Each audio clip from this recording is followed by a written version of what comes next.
कवि का क्या नाम है? दुष्यंत कुमार। एक ही बच्चे को याद है। इस गजल को हम समझ चुके हैं, पढ़ चुके हैं। आज हम करेंगे इसके प्रश्न उत्तर। प्रश्न नंबर 1 है, आखिरी शेर में गुलमोहर की चर्चा हुई है, क्या उसका आशय है? मतलब है एक खास तरह के फूलदार वृक्ष है या उसमें कोई सांकेतिक अर्थ निहित है?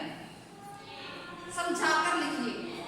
जब हमने कविता को रीड किया था, समझा था, उसमें मैंने आपको बताया था जो आखिरी शेर था, 7वां शेर था जो गजल का, उसमें गुलमोहर की चर्चा हुई थी। कवि ने गुलमोहर के बारे में बताया था कि वो क्या समझता गुलमोहर के बारे में, वही यहाँ पर बताना है हमने। उत्तर, निश्चित रूप से गुलमोहर ग्रीष्म ऋतु में लहराने वाला क्या एक फूलदार वृक्ष है, पर कवि ने इसके द्वारा सांकेतिक अर्थ को प्रकट किया है। सांकेतिक यानी कि इस नाम के द्वारा वो कुछ समझाना चाहता है, इसलिए उसने सांकेतिक अर्थ आया यहाँ पर। यह घना छायादार पेड़ अपने, ये बताया था ना मैंने, घर, नगर और देश का प्रतीक है। यहाँ क्या है सांकेतिक अर्थ है यहाँ पर? अपने, घर, नगर और देश का प्रतीक है, जो हमारे जीवन का आधार है। प्रत्येक मनुष्य के जीवन का आधार क्या होता है? इसका घर, नगर, जहाँ पर रहता है वो, और उसका देश होता है। यह परायों के सुखों और जीवन का भी प्रतीक है। क्यों है? क्योंकि कवि कह रहा था कि वो चाहता है कि उसके देश के यानी नगर के, घर के सभी लोग खुश रहें और उनकी खुशी के लिए वो प्रत्येक कार्य करें। हम अपना जीवन जीते हुए दूसरों के जीवन को सुख में बनाएं, ऐसा कवि चाहता है।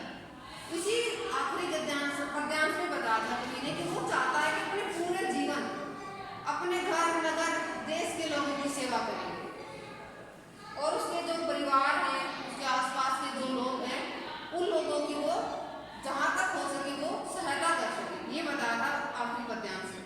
तो यही इस पद्यांश में बताया कि गुलमोहर की चर्चा, वैसे तो छायादार फूलदार वृक्ष होता है, लेकिन सांकेतिक अर्थ दिया है कवि ने कि ये इसका मतलब है कि घर, देश, नगर और इस देश में रहने वाले लोग जिनकी वो निस्वार्थ भाव से सेवा करना चाहता है।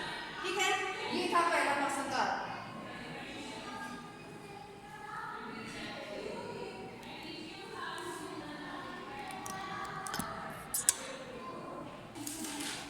प्रश्न नंबर 2 देखिए, पहले शेर में चिराग शब्द का एक बार बहुवचन में आया और दूसरी बार एकवचन में।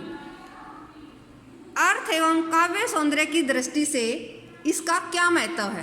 पहला ही पद्यांश था जिसमें कवि ने कहा था कि ये तय हुआ था कि प्रत्येक घर को एक चिरागा मिलेगा, लेकिन घर ही क्या, शहर को भी एक चिरागा नहीं। वहाँ पर एक बार तो यानी पहली पंक्ति में तो बहुवचन में आया, फिर एकवचन में आया। इसका अर्थ बताना कि क्या अर्थ है इसका। कवि ने पहले शेर में चिरागा शब्द का बहुवचन में प्रयोग किया है, जो हर घर को सरकार की ओर से दिए जाने वाली सुख सुविधाओं का प्रतीक है। द्योतक का मतलब होता है प्रतीक है।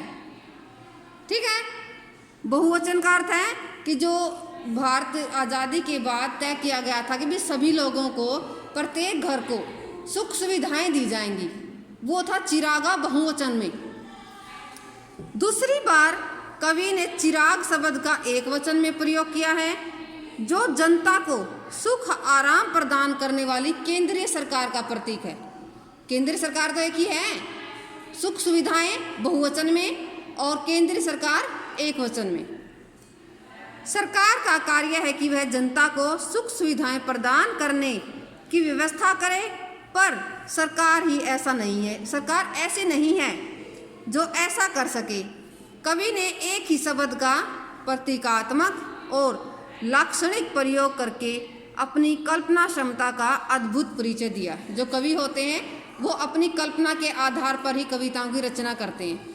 यहाँ पर भी कवि ने अपनी कल्पना के अनुसार चिरागा शब्द का 2 बार प्रयोग किया, एक वचन में केंद्र सरकार के प्रति और बहुवचन सरकार द्वारा दी जाने वाली सुख सुविधाओं के लिए। प्रश्न नंबर 3,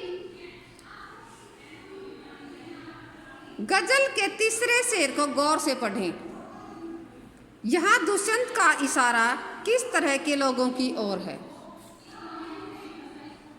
कवि ने, उत्तर आइए, कवि ने शेर में उन लोगों की तरफ संकेत किया है जो किसी भी स्थिति को सहज रूप से स्वीकार कर लेने को तैयार रहते हैं।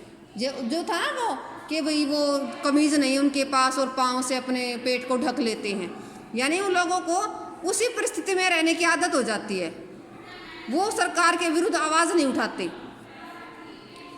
पर वे भी विरोध का स्वर ऊंचा नहीं करते, बल्कि उस अन्याय को अपना भाग्य मानकर उसे ऐसा ही मानने रहते हैं। ठीक है, ये इसका तीसरे का जो शेर में बताया गया है। उसके बाद प्रश्न नंबर 4, आज से स्पष्ट करें। तेरा निजाम है सील दे जुबान शायर की, यह आएगा एग्जाम में। ये एहतियात जरूरी है इस बहर के लिए, मतलब बताना है, जैसे कि हमने कविता को रीड किया था। शायर अपने भावों को प्रकट करता है, सरकार के अन्याय का विरोध करता है। जो कवि होते हैं वो अपनी लेखनी द्वारा, यानी जो लेखक होते हैं वो कई लेख लिखते हैं प्रचार के लिए, कवि कविताएं लिखते हैं, तो इसलिए जो सरकार के अन्याय का वो विरोध करते हैं। जनता को जागरूक बनाता है, इसलिए शायर को भय है कि सरकार उसकी जुबान को सील देगी, यानी उसको बंद करवा सकती है, उसको मरवा भी सकती है, या फिर उसके द्वारा छपाए गए जो कविताएं होती हैं उनको जब्त भी करवा सकती है, सदा के लिए शांत कर देगी। इसका मतलब है उन्हें मरवा भी सकती है। छंद के बंधन की जो आवश्यकता गजल को होती है, जो छंद होते हैं वही कविताओं में होते हैं, वो उनका प्रयोग किया जाता है। जो कवि होते हैं वो छंद के आधार पर, छंद होते हैं कविता में, अलंकार, शब्द, शैली, इनको ध्यान में रखते हुए कविताओं की रचना करते हैं। यहाँ पर कवि कह रहा है कि जिस प्रकार छंद के बंधन की आवश्यकता गजल को है, गजल भी तो छंदों में लिखी जाती है, वैसा ही भय सरकार को भी डराता है। इसलिए वह किसी भी स्थिति को उत्पन्न कर सकती है। सरकार को भय होता है कि भी जो कवि जो कुछ लिख रहे हैं, इससे क्या पता जो जनता है जागरूक हो जाए और उनके विरुद्ध कुछ ना कुछ वो आंदोलन कर दे या कोई षड्यंत्र रच दे, तो इसलिए वो शायरों की जो जुबान है यानी उनको समाप्त भी कर सकती है। ये कवि को डर है। तो ये थे हमारे इसके प्रश्न उत्तर हैं 4। आपने इनको लिखना भी है और लर्न भी करना है।